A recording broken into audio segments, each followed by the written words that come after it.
창세기 45장 또 1절로 8절 말씀, 사실은 창세기 끝장까지라도 보시면 될 것 같습니다. 그 말씀을 통해서 진정한 그리스도인이라는 제목으로 같이 은혜 받기를 원합니다.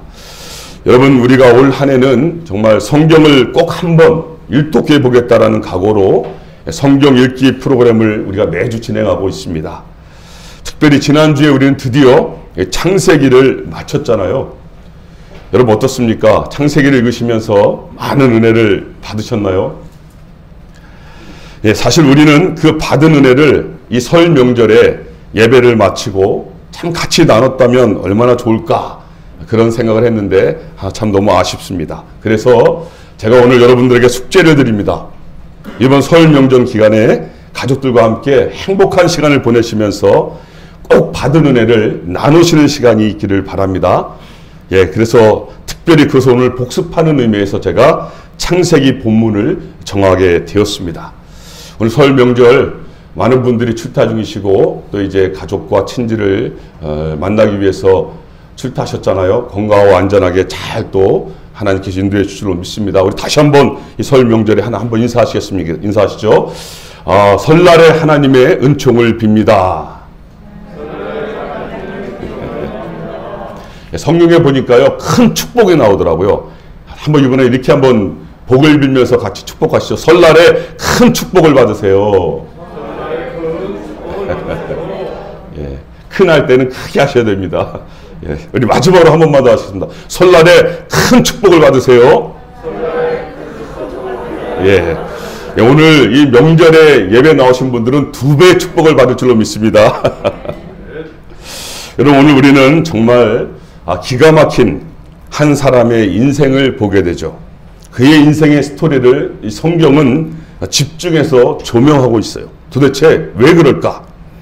여러분, 그의 인생의 스토리를 통해서 오늘 우리에게 주시려고 하는 메시지가 무엇인지 한번 풀어보도록 하겠습니다. 여러분, 오늘 본문의 주인공은 우리가 너무나 잘 알고 있는 야곱의 11번째 아들이에요. 누굽니까? 요셉. 요셉을 통해서 이 시대에 진정한 그리스도인으로 부름을 받은 우리들의 삶이 어떠해야 하는지 2가지만 집중해서 다뤄볼까 합니다. 첫 번째는 우리 자신의 인생을 한번 하나님의 시각에서 바라보는 훈련이 필요하다라는 거예요. 좀 더 쉬운 말로 한다면 우리의 삶을 한번 믿음의 눈으로 돌아보라는 거예요. 한번 묵상해 보라는 거죠. 5절 말씀 다시 한번 읽어보시죠. 5절입니다. 5절 말씀입니다. 요셉이 어떻게 하나님의 시각에서 자신의 삶을 풀어내고 있는가? 5절 말씀 같이 읽습니다. 시작. 당신들이 나를 이곳에 팔았다고 해서 근심하지 마소서, 한탄하지 마소서. 하나님이 생명을 구원하시려고 나를 당신들보다 먼저 보내셨나이다. 아멘. 여러분, 아브라함 다 아시잖아요. 아브라함 그럼 누굽니까? 믿음의 조상이죠. 그러면 하나님께서 여러분, 아브라함을 왜 택하셨을까요? 아브라함이 잘나서요? 아니면 아브라함이 재산이 많아서요? 아니면 실력이 출중해서요? 그도 아니면 그의 인품이 너무 훌륭해서 그렇습니까? 아니거든요. 그의 아버지는요, 아브라함의 아버지는 우상을 파는 사람이었어요. 그 당시 문화는 우상을 섬기는 문화였거든요. 여러분, 그 속에서 자라난 아브라함을 하나님께서 선택하실 만한 이유는 아무것도 없습니다. 그럼 도대체 왜 하나님께서 아브라함을 선택하셨을까? 그래서 우리가 그것을 뭐라고 말해요? 은혜라고 말하는 것입니다. 하나님의 전적인 은혜죠. 하나님께서 하나님의 뜻을 이루시려고 일방적으로 선택을 하신 거예요. 그 선택에 있어서 적어도 우리의 공로나 노력, 재물이나 헌신들이 조금도 추가된 것이 없기 때문에 우리가 뭐라고 말한다고요? 전적인 하나님의 은혜라고 말하는 거예요. 여러분, 이것은 로마서에서 사도 바울이 정확하게 설명하고 있어요. 바로 토기장이의 고난이라는 거죠. 우리는 진흙에 불과한 존재, 아파르라고 그러죠. 우리는 진흙이요, 티끌에 불과한 우리. 그럼 우리가 왜 나를 택했냐라고 따진다는 것 자체가 사실은 말이 안 되는 거죠. 사실은 자신이 누구인지 주제조차도 파악하지 못하는 어리석음이 되지 않겠습니까? 여러분, 세상은요, 이 시작부터, 이 사실부터 받아들일 수가 없어요. 왜 그럴까요? 내가 토기장이가 돼야지, 내가 왜 진흙이 되어야 하는 거죠? 내가 주인공인데 말이죠. 그런 하나님은 필요가 없다는 거예요. 그러니까 나는 자칭 내가 토기장이가 되어서 살 거야, 이거거든요, 세상은. 여러분, 이것은요, 자신의 신분과 자신의 존재 자체를 망각해버린 거죠. 아니, 오히려 무시해버린 거예요. 그리고 자기 잘난 대로, 자기 하고 싶은 대로 원하는 삶의 세상을 만들어버리겠다는 거 아니겠어요? 그리고 나서 행복을 추구합니다. 여러분, 그러니 사실 그 행복조차도 자세히 들여다보면 결국 자신들이 추구하는 행복이 되어야만 하는 거예요. 그렇게 육신의 정욕으로, 안목의 정욕으로, 이생의 자랑으로 가득 찬 세상이 되고 말았잖아요. 여러분, 몇 년 전 기억나시나요? 16개월 된 아이가, 16개월 된 아이가 우는 것은 당연한 거 아니겠어요? 그런데 그 부모가 아이가 운다고, 그 아이 때문에 자신의 인생이 힘들다고 질식시켜서 죽여버리는 세상이에요. 지금 그런 일이 비일비재하게 일어나고 있잖아요, 우리 주위에서. 부모가 돈을 안 준다고 부모의 재산을 노려서 때려서 죽이는 세상이 되었어요. 요즘 연일 뉴스에 나는 게 뭡니까? 다 보험 아닙니까? 생명보험을 타기 위해서 아내를 죽이고 남편을 죽이는 일이 지금 일어나고 있는 거예요. 여러분, 각 나라들이 자신들의 이익을 위해서 전쟁을 일으키고 있잖아요. 그렇잖아요. 명분이 그렇지 자신의 나라의 이익을 위해서 그런 거 아니겠습니까? 세상은 좋아졌다고, 편리해졌다고 말하는데 가난한 사람들은 더욱 가난해지고 힘들어지고 있는 세상이에요. 지금도 지구의 한편에서는 먹을 것이 없어서 굶어서 죽고 병 걸려 죽고 있는데, 또 다른 한편에서는 먹을 것이 남아 돌아서 버리는 시대가 되어버렸어요. 여러분, 오로지 관심은 뭐예요? 자기예요, 자기. 나만 편하고, 나만 잘 살면 되고, 나만 병 안 걸리면 되고, 나만 돈 잘 벌면 그러면 되는 거예요. 자기 중심의 세상이 되어버렸다니까요. 그렇게 행복의 기준도 자기 자신이 되어버린 거예요. 그러다 보니까 당연히 행복도요, 오락가락할 수밖에 없는 거예요. 조금만 자신의 삶에 어려움이 닥치고 힘든 일이 생기면 불안한 거예요. 불안해합니다. 두려워 떱니다. 아니, 어찌할 바를 몰라요. 여러분, 이런 분들에게 오늘 본문의 주인공 요셉이 이해될 수가 있을까요? 왜냐하면 요셉은요, 너무나 파란만장한 고생의 삶을 살았기 때문이죠. 여러분, 그는요, 요셉은 다른 사람도 아닌 자기 형제들로부터 보호와 사랑은커녕 시기와 질투의 대상이 되었어요. 그런데 시기와 질투가 그대로 끝난 것이 아니라 그 시기와 질투가 그를 죽이려고 했잖아요. 여러분, 가인이 자기 동생 아벨을 질투함으로 인해서 돌로 쳐서 죽인 것처럼 요셉의 형제들은 요셉을 구덩이에, 깊이 파인 구덩이에 던져 넣어버렸어요. 사실은 그렇게 죽으라고 버린 거예요. 형들이 말이죠. 여러분, 그런데 마침 그때 상인이 지나가요. 그러자 한 형제의 제안으로 동생을 팔아버리죠. 동생을 돈 받고 팔아버립니다. 인신매매를 당했죠. 그것도 형제들로부터 말이죠. 여러분, 고작 17살의 어린 나이에 그가 겪어야 할 감정적인, 인격적인, 정서적인 충격을 어떻게 설명할 수 있을까? 그는 결국 노예시장에 팔려요. 물건보다도 못한 노예시장에 팔렸고 거기서 주인을 만나게 되죠. 여러분, 그 집에서, 그 주인의 집에서 그는 열심히 누구보다 일합니다. 그래서 인정도 받아요. 그런데 그렇게 열심히 일한 결과가 뭐죠? 오해와 누명으로 억울하게 거기서도 감옥에 던져지잖아요. 그것도 강간미수범이란 딱지를 달고 말이죠. 여러분, 당시 요셉이 갇힌 감옥은요, 언제 살아나올지 모르는 왕의 감옥이에요. 거기서 살아나온 사람이 있을 수가 없는 거죠. 그리고 심지어 그 감옥에서조차도 그는 배신을 당하게 되는 거죠. 그게 오늘 본문의 주인공 요셉의 삶이거든요. 여러분, 그런 과정을 겪은 요셉이 지금 고백하고 있는 것이 오늘 본문의 내용입니다. 우리 5절 다시 한번 그의 고백을 보실래요? 5절 말씀 다시 한번 한음성으로 합독합니다. 5절입니다. 시작. 당신들이 나를 이곳에 팔았다고 해서 근심하지 마소서. 한탄하지 마소서. 하나님이 생명을 구원하시려고 나를 당신들보다 먼저 보내셨나이다. 아멘. 8절도 한번 읽어보시죠. 8절입니다. 시작. 그런즉 나를 이리로 보낸 이는 당신들이 아니요 하나님이시라. 하나님이 나를 바로에게 아버지로 삼으시고 그 온 집의 주로 삼으시며 애굽 온 땅의 통치자로 삼으셨나이다. 아멘. 여러분, 요셉이 이런 상황 가운데서 뭐라고 고백하고 있죠? 나를 이리로 보내신 이는 당신들이 아니라 하나님이시라는 거예요. 분명히 누가 보냈어요? 형들이 보냈잖아요. 당신들이 보냈는데 요셉은 당신들이라고 말하지 않아요. 하나님이라고 고백하고 있죠. 어느새 30대를 훌쩍 넘어버렸습니다. 40이 돼갔잖아요. 40도 넘어갑니다. 그런 요셉의 고백이에요. 그는요, 원망하지 않습니다. 불평하지 않습니다. 왜 나를 팔았냐고, 왜 나를 버렸냐고, 어떻게 형제지간에 그럴 수가 있냐고, 당신들도 사람이냐고 따지지도 않아요. 더더욱 보복하려고도 하지 않죠. 여러분, 어떻게 그것이 가능했을까? 우리는 그 해답을 찾아야만 합니다. 그것은요, 다른 것이 아니에요. 오늘 요셉의 고백을 보면 인생에 풀리지 않는 고난 속에서, 그 아픔 속에서 자신의 삶을 인도하신 분이 하나님이심을 철저히 깨달은 거예요. 그 하나님의 시각에서 자신의 삶을 다시 재조명하게 된 거지요. 믿음의 눈으로 돌아보게 된 거예요. 자신의 삶의 여정을.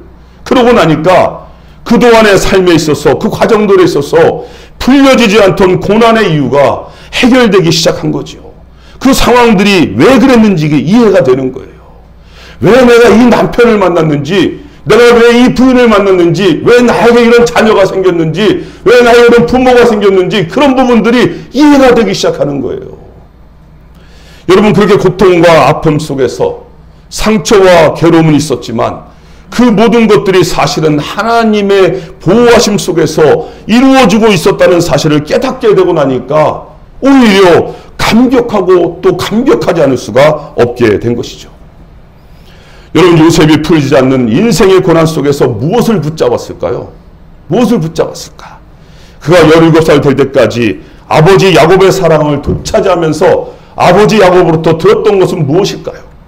야곱은 또 그의 아버지 이삭으로부터, 이삭은 또 그의 아버지 아브라함으로부터 무엇을 들었을까? 그렇다면 요셉의 증조 할아버지 아브라함은 무엇을 자손들에게 가르쳤을까요?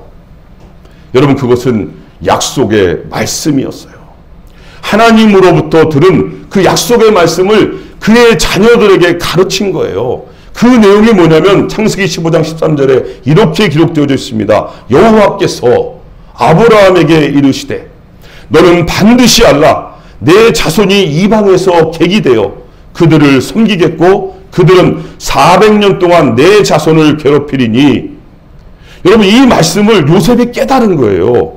그래서 어떻게 하냐면 요셉이 죽을 때 뭐라고 말하냐면 창세기 마지막 장 50장 24절에 이렇게 말하고 있습니다. 요셉이 그 형제들에게 이르되 나는 죽을 것이나 하나님이 당신들을 돌보시고 당신들을 이 땅에서 인도하여 내사 아브라함과 이삭과 야곱에게 맹세하신 땅에 이르게 하리라. 요셉은요, 벌써 출애굽을 이미 예언하고 있잖아요. 25절에 보면 이렇게 말합니다. 요셉이 죽으면서 뭐라고 말합니까? 하나님께서 반드시 당신들을 돌보시리니 당신들은 여기서 내 해골을 메고 올라가겠다 하라. 자기가 죽은 이후에 자기의 해골을 가지고 가나안 땅으로 들어가 달라고 이미 출애굽할 것을 알고 부탁하고 있다는 사실이에요. 여러분, 요셉은요, 하나님의 큰 그림을 봤어요. 그래서 그 약속의 말씀을 붙잡은 거 아니겠어요? 그 하나님의 시각으로, 믿음의 시각으로 보니까 자신이 왜 그렇게 고통과 고난을 당했는지, 지금 내가 왜 이 애굽 땅에 와 있어야 하는지가 풀려져 버린 거예요. 요셉 자신이 애굽 땅에 와야만 하나님의 그 계획이 성취될 수밖에 없다는 사실을 정확히 깨달은 거죠. 지금 자신이 총리 자리에 오르게 된 것도 다 그 일을 이루게 하시기 위한 하나님의 계획이었음을 알게 된 거죠. 이것은 여러분, 믿음의 시각으로 우리의 삶을 조명해 봐야만 하나님이 어떻게 역사하시는지를 볼 수 있는 거예요. 그러니까 우리가 이런 시간을 가지는 것이 얼마나 중요한지 오늘 요셉을 통하여 가르쳐주고 있는 것이죠. 여러분, 그렇기 때문에 그가 8절에서 고백하고 있는 것입니다. 8절 말씀 다시 한번 읽어보시죠. 8절입니다. 시작. 그런즉 나를 이리로 보낸 이는 당신들이 아니요 하나님이시라. 하나님이 나를 바로에게 아버지로 삼으시고 그 온 집의 주로 삼으시며 애굽 온 땅의 통치자로 삼으셨나이다. 아멘. 나를 이리로 보내신 분은 하나님이십니다. 당신들은 도구로 쓰임받는 것에 불과합니다. 그러니까 걱정하지 말라는 것이죠. 여러분, 오늘 이것은 우리에게 중요한 메시지를 던져주고 있습니다. 우리 자신의 삶의 여정을 한번 하나님의 시각으로, 믿음의 눈으로 한번 다시 재조명해 보라는 것이죠. 여러분, 하나님 앞에서 우리의 삶에는요, 절대로 우연이라는 것이 존재할 수가 없어요. 그리고 우리에게는 변치 않는 하나님의 약속의 말씀, 완성된 성경 말씀이 이미 주어졌어요.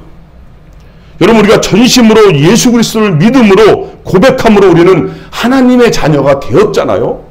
우리가 하나님의 자녀가 되는 순간부터 우리 안에는 이미 성령님께서 내주하고 계신 거예요. 그분이 싫든 좋든 우리의 삶을 지금까지 인도해 오셨고 앞으로도 인도해 가고 계신 거예요. 그렇게 우리가 하나님의 자녀답게 살아갈 수 있도록 순간순간 깨우쳐 주시는 거죠. 그럼 더 쉽게 말하면 우리를 하나님의 자녀답게 만들어 가고 계십니다. 여러분, 무엇을 통해서 말이죠? 그렇습니다. 때때로 고난이라는 회초리를 사용하시는 거예요.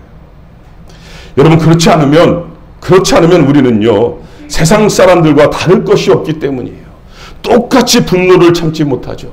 똑같이 미워하고 똑같이 속이고 똑같이 세상의 가치관을 따라가고 똑같이 죄짓기 때문인 것을 우리 하나님이요, 우리를 너무 잘 아시는 거예요. 여러분, 명심하셔야 합니다. 그리스도인이 죄짓고서도 평안하리라는 생각은 절대로 금물이에요.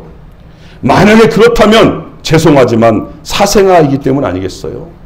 하나님은 절대로 그럴 리가 없습니다. 하나님께서는요, 어떠한 방법으로든 우리에게 깨닫게 하세요. 그러니까 하나님 앞에 빨리 항복하고 주님 앞에 엎드리는 것이 지혜예요. 버틸 필요가 없는 거예요. 여러분, 예를 들겠습니다. 그리스도인이 주일날 예배드리는 것은 당연한 거 아니겠어요? 이것은 생명과 직결된 문제잖아요. 우리가 영적으로 죽느냐 사느냐의 사실은 문제이기 때문이죠. 그런데 그 시간에 다른 것에 빠져서 유혹과 오락과 중독과 뭐 이런 그런 것들에 빠져서 그것을 지키지 못한다고 한번 가정을 해보세요. 여러분, 그런데도 나에게 아무 일이 일어나지 않는다? 더 평안하고 더 잘된 일만 생긴다? 여러분, 그러면 단순한 거예요. 죄송합니다. 나는 버림받은 거 아니겠어요? 아니, 하나님이 살아계실진데 그 하나님을 만나고 예배하는 거룩한 시간에 그 하나님의 자녀가 딴 것에 빠져서 딴짓만 하고 있다면 가만히 있을 부모가 어디 있겠어요? 우리 자녀가 독약을 먹고 있으면 그걸 먹는 걸 보면서 그래 너 먹어라 그럴 부모가 어디 있습니까? 손을 잡고서라도 말려야지. 이거 먹으면 안 돼. 너 죽어. 이게 부모의 마음 아니겠어요? 여러분, 만약에 그런다면 그건 사랑이 아니죠. 여러분, 그래서 우리의 삶에는 때때로 우리를 만들어 가시는 예기치 않는 일들이 발생할 수밖에 없는 거예요. 여러분, 기억하세요. 그럴 때마다 어떡하라고요? 빨리 주님 앞에 엎드리면 해결됩니다. 이상하게 해결돼요. 그 문제가 다른 문제 같은데 해결이 된다니까요. 왜냐하면 그 동기가 사랑이기 때문이에요. 하나님은 우리를 심판하고 주기 위한 것이 아니에요. 우리를 사랑하기 때문에 그 말씀은 뭐냐면 다시 돌아오라는 거예요. 다시 하나님 앞에 엎드리라는 거예요. 다시 예배를 붙잡으라는 거죠. 하나님 앞에 기도하라는 거죠. 그러면 되는 거예요. 여러분, 그렇다고 해서 모든 고난과 어려움들이 다 우리의 잘못 때문에 우리를 가르치기 위해서 오는 것으로 봐서는 또 안 됩니다. 왜냐하면 때로는 우리의 잘못된 행동과 상관없이 내가 아무런 잘못도 안 했는데도 그런 고난이 우리 삶에 닥칠 때가 있잖아요. 그것이 오늘 본문의 요셉과 같은 경우죠. 또 대표적인 사도 바울을 예로 들 수가 있겠죠. 여러분, 그런 고난은요, 바로 하나님의 뜻을 이루기 위한 도구로 쓰임받을 때가 있는 거예요. 그래서 그러한 여러분 고난들이 찾아올 수가 있다는 거죠. 여러분, 제가 간증했었잖아요. 2007년도에 복음을 들고 오지로 2명의 선교사님과 네팔 사역자 한 명을 모시고 함께 들어갔습니다. 당시에 게릴라들이 활동하는 본거지였다 그랬어요. 그럼에도 불구하고 믿음으로 복음을 들고 들어갔어요. 여러분, 그렇다면 우리의 상식적인 생각은 어떻습니까? 잘 풀려야죠. 형통해야죠. 아무 일도 없어야죠. 목숨 걸고 복음을 전하러 갔는데, 그런데 현실은 그렇지 않았거든요. 천둥 번개가 치고 절벽에서 낙석이 떨어지고, 그리고 한 사람이 그것이 머리에 맞아서 머리가 찢겨지고 피가 나와서 결국 정신을 잃었어요. 여러분, 그것을 어떻게 해석하시겠습니까? 하나님이 살아계신 것 맞습니까? 아니, 다른 것도 아니고 게릴라의 본거지에 목숨 걸고 복음을 전하러 갔는데 복음은커녕 돌에 맞아 쓰러져 죽게 생긴 거죠. 근데 여러분, 놀라운 일은 그 사건 때문에 우리는 전혀 예상치도 못했고 계획하지도 못했던 지역에 가까스로 머물게 된 거예요. 물론 강력한 힌두교 지역이었죠. 여러분, 그곳에서 구조 헬리콥터가 도착할 때까지 우리가 뭐 했을까요? 다른 것 한 게 아니에요. 그 불식착한 곳에서 그 지역 주민들에게, 특별히 아이들에게 복음을 전하게 하시더라고요. 그 복음이 들어가게 되는 역사가 그래서 그 지역에 일어나게 하시더라는 거죠. 여러분, 그러고 나니까 그런 이해할 수 없는 고난과 아픔들이 제 속이 되는 거예요. 생각지도 않은 곳에 머물게 하시고 그곳에 하나님의 복음이 들어가게 하시는 하나님의 역사를 보게 하시더라니까요. 여러분, 오늘 요셉을 보세요. 그 죽음과도 같은 고통과 아픔을 겪고 나서 그를 애굽의 총리로 세우세요. 여러분, 그 이유를 잘 이해하셔야 합니다. 그것은 요셉이 그만큼 고통을 당하고 아픔을 잘 겪었기 때문에 위로하시려고 총리로 세우신 것이 아니에요. 한번 7절 말씀을 보시면 요셉이 어떻게 고백하는지 알 수 있죠. 7절 말씀 같이 한번 읽겠습니다. 7절입니다. 시작. 하나님이 큰 구원으로 당신들의 생명을 보존하고 당신들의 후손을 세상에 두시려고 나를 먼저 보내셨나니. 아멘. 뭐라고 고백하고 있죠? 생명을 보존하고 후손을 세상에 두시려고 하셨다. 여러분, 이것은 하나님의 나라를 완성하기 위한 거죠. 그래서 요셉을 세우신 거죠. 아브라함과 이삭과 야곱과 요셉에서 끝나는 것이 아니라 아브라함과 다윗의 자손 예수 그리스도를 통한 구원의 계획을 이루어가기 위한 거잖아요. 여러분, 그래서 그 예수님을 통해서 바로 우리가 그 예수님을 믿음으로 하나님의 자녀가 된 줄로 믿습니다. 이제 여러분을 통해서 여러분의 가족에, 여러분의 직장에, 여러분의 사업에 만나게 하시는 남겨진 선택된 하나님의 자녀들을 하나님께서 여러분을 통로로 사용하고 계신 거예요. 그것을 위해서 여러분을 하나님이 그곳에 부르셨다는 것을 잊지 말라는 거죠. 여러분, 그러니까 요셉이 총리가 된 것에 포커스가 있으면 안 되는 거예요. 우리는 거기에만 관심을 가지는데 그것이 아니에요. 우리가 어떠한 직업으로든 또 어떠한 위치에 있든 또 어떠한 상황에 있든지 간에 우리를 세우시고 보내시는 분이 하나님이심을 믿고 순종하면 되는 줄로 믿습니다. 그렇게 쓰임받음에 항상 감격하며 사시는 우리 모두가 되시기를 주님의 이름으로 축복합니다. 여러분, 오늘 우리가 본문의 요셉을 통해서 놓치지 말아야 할 또 한 가지 그리스도인의 삶의 특징은 뭐냐면 용서라는 거예요. 용서. 우리 한번 50장으로 넘어가겠습니다. 창세기 마지막 50장. 50장. 창세기 마지막 50장으로 넘어가서 50장 17절 말씀 같이 읽어보죠.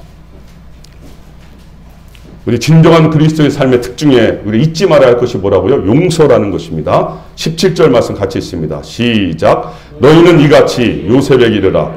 내 형들이 내게 악을 행하였을지라도 이제 바라건대 그들의 허물과 죄를 용서하라 하셨나니 당신 아버지의 하나님의 종들인 우리 죄를 이제 용서하소서 하며 요셉이 그들에게 하는 말을 들을 때에 울었더라. 아멘. 여러분, 오늘 본문의 배경은요, 이제 아버지 야곱이 죽었어요. 그러자 형들이 다시 두려웠다는 거예요. 그동안은 아버지 야곱이 있었기 때문에 요셉이 우리를 용서해 주었다고 생각했던 거죠. 그런데 이제 자신들의 버팀목인 아버지가 죽었으니 동생 요셉이 복수할 수 있다고 생각을 하게 된 거예요. 그래서 질에 겁을 먹고 그 앞에 엎드리면서 제발 용서해달라고 비는 장면이거든요. 여러분, 그 말을 듣고 요셉이 어떻게 하고 있습니까? 울고 있어요. 울었다라고 말해요. 그 19절에 기가 막힌 고백을 합니다. 19절도 한번 읽어봅니다. 19절 말씀 시작. 요셉이 그들에게 이르되 두려워하지 마소서 내가 하나님을 대신하리까. 아멘. 기가 막힌 고백을 하죠. 그렇죠? 요셉이 그들에게 뭐라고 말합니까? 두려워 떠는 그들에게 두려워하지 마세요. 내가 하나님을 대신하리까. 여러분, 이것이 진정한 그리스도인의 삶이에요. 이 세상이 감당할 수 없는 진정한 그리스도인의 삶의 모습이라는 것입니다. 우리 예수님께서 마지막까지 십자가에서 보여주신 모습이죠. 아버지, 저들이 자기들이 하는 일을 모릅니다. 저들의 죄를 용서해 주세요. 끝까지 용서하심으로 십자가를 지셨잖아요. 여러분, 이제 그 용서의 십자가는 우리들에게 주신 거예요. 우리들의 몫이에요. 오늘 본문의 요셉은 그것을 삶으로 실천한 거죠. 죽기보다 더한 고통을 용서로 이겨냈다니까요. 내가 어떻게 하나님을 대신하겠습니까?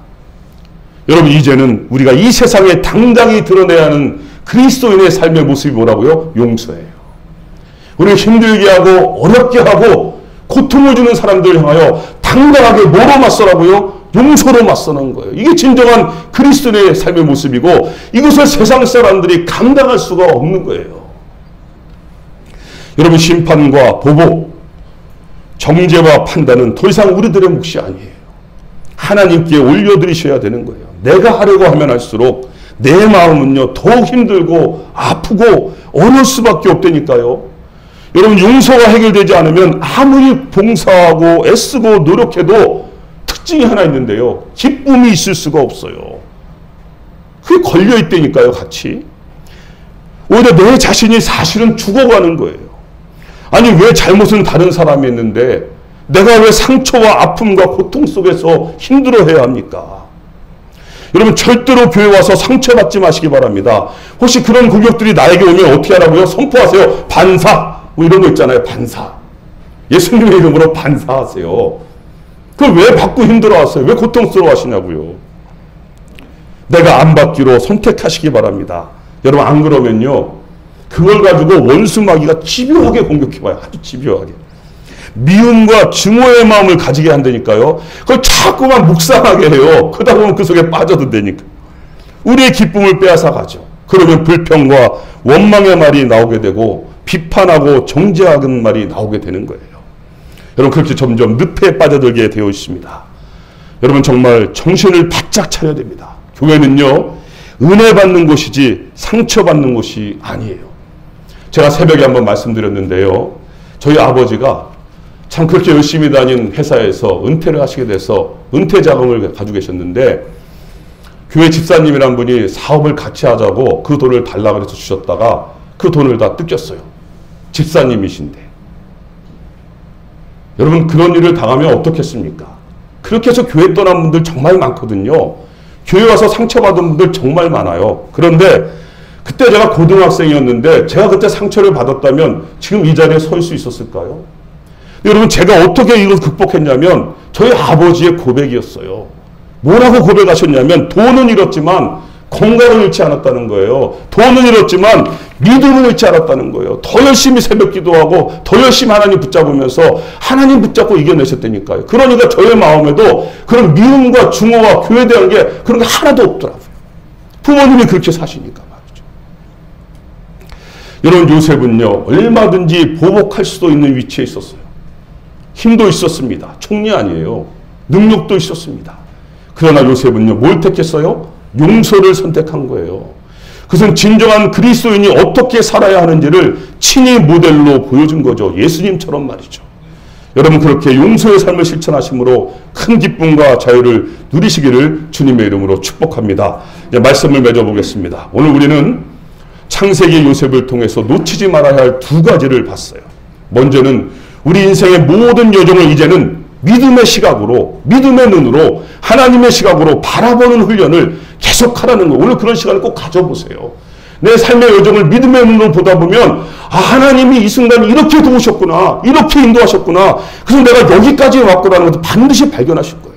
그러면서 하나님의 은혜를 보게 되실 것입니다. 또 하나는요, 진정한 그리스도인의 삶의 특징이 용서라는 것을 배웠죠. 여러분, 지금 이 시대에 많은 그리스도인들이 이 용서에 사실은 묶여 있어요. 미움과 증오와 원망으로 힘들어해요. 그래서 교회에 나오고 봉사도 하고 예배도 드리는데 이상하게 기쁨을 많이들 잃어버렸어요. 주님 안에서 진정한 자유를 누리지 못하고 있잖아요. 여러분, 이제는 용서를 통해서 샘솟는 기쁨과 은혜가 충만한 이 시대의 주님과 동행하는 진정한 그리스도인들이 다 되시기를 주님의 이름으로 축복합니다. 기도하시겠습니다. 하나님, 저희가 아직도 내 안에 고통과 아픔을 주는 사람에 대한 미움과 상한 감정이 있다면 하나님 이 시간 저희에게 용서의 마음을 주셔서 정말 요셉처럼 이 설 명절 기간에 모두 화해하고 또 화목해지고 그렇게 진정한 그리스도인으로 당당하게 이 땅에 하나님의 영광을 드러내는 축복의 통로들이 다 되게 하여 주시옵소서. 내 인생에 풀리지 않는 문제와 고난을 이제는 믿음의 시각으로, 하나님의 시각으로 다시 한번 돌아보면서 순간순간 그 과정들을 이끌어 오신 하나님의 은혜에 감격하며 고백하는 시간들이 되게 하여 주시옵소서. 감사하며 예수님의 이름으로 기도드리옵나이다. 아멘. 예, 이제 찬송가 210장 다 합창하신 후에 축도하심으로 예배를 마치겠습니다.